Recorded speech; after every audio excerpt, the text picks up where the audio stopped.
In the 1930s, entrepreneur Lee Byung-chul started his own rice flour production business in Korea. A small warehouse in the city of Daegu marked the beginning of Samsung's great history.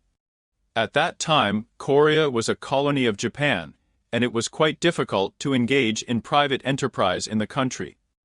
Nevertheless, by 1938, Lee had managed to establish the first independent channel for exports from Korea to China and Manchuria. The active development of food supplies, such as rice, sugar, and dried fish, made it possible to officially register the Samsung Trading Company trademark. The foreign for Korea origin of the name was a consequence of the Korean entrepreneurs' far-reaching ambitious plans. By the end of the 1950s, Byung-chul was already planning to establish trade with countries on the American continent. After US troops landed on the Korean peninsula, the factory's rice, vodka, and beer products began to be sold to representatives of the Allied forces. The war in Korea put an end to this business. The warehouses were looted and burned, as were the company's main factories. There is a legend that on the ruins of his burned-down house, Byung-chul found a hidden box of money, which he invested in his new business. It was a textile factory, a sugar factory, and later an insurance business. Byung-chul quickly became wealthy, even though the average per capita income in Korea in the 1960s did not exceed 80. At that time, even in the capital, Seoul, there was no permanent electricity supply. Electricity was provided for a few hours a day. And there was no centralized water supply.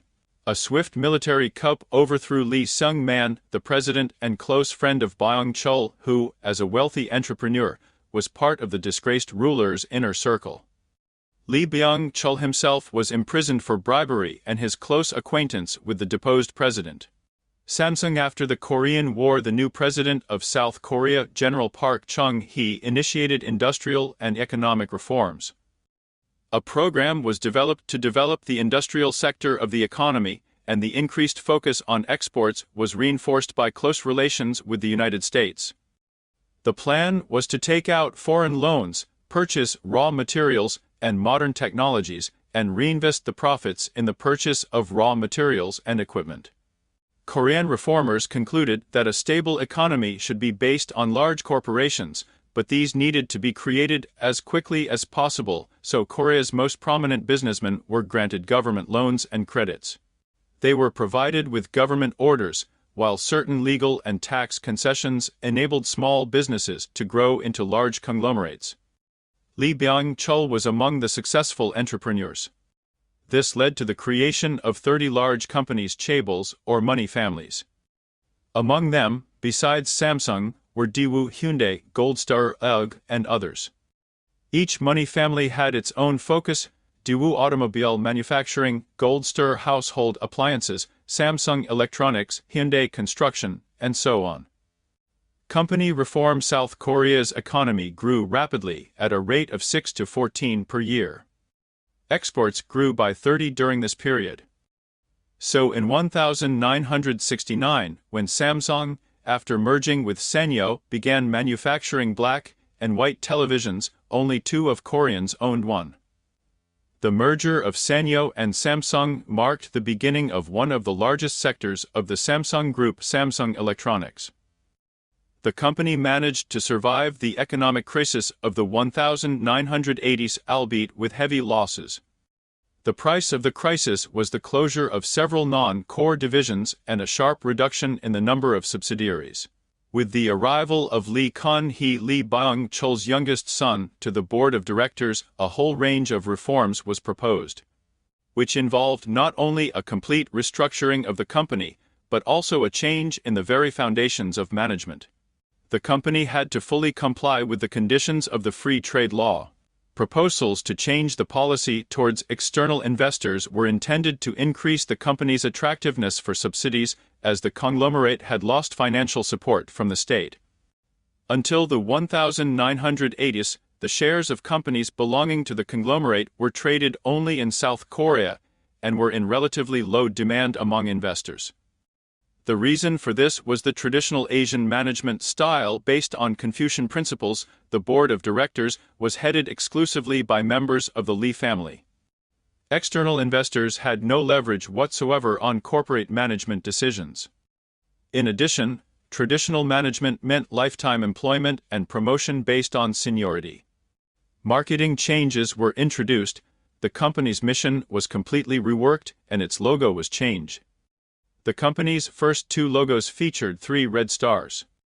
However, Samsung's management decided to replace the previous logo, considering it inappropriate for the image of an international corporation. It was then that the modern emblem was created, a dynamically tilted blue ellipse with the company name written inside. The design and large-scale advertising campaign did their job. The logo became one of the most recognizable in the world. Advertising students at leading universities today study Samsung's logo change as an example of exceptionally successful rebranding. Eastern philosophy played a role in the development of the new emblem. According to company representatives, the elliptical shape of the logo symbolizes movement in the global space, expressing the idea of renewal and improvement. These changes continued until the 1990s. In 2015, only the company name, written in blue, remained. In 1983, the company released its first computer, the SPEC 1000.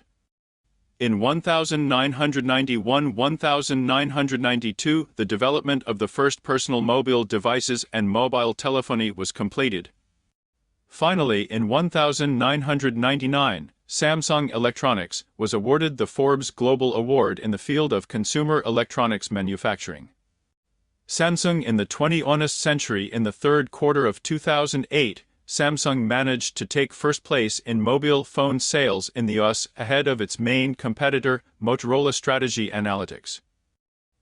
The corporation also ranks first in the European market, displacing Nokia from that position. According to statistics from the research company DisplaySearch, first quarter of 2007, Samsung Electronics occupies a leading position among the world's leading television brands. Similarly, Samsung remains in first place in the markets of Western and Eastern Europe and North America separately.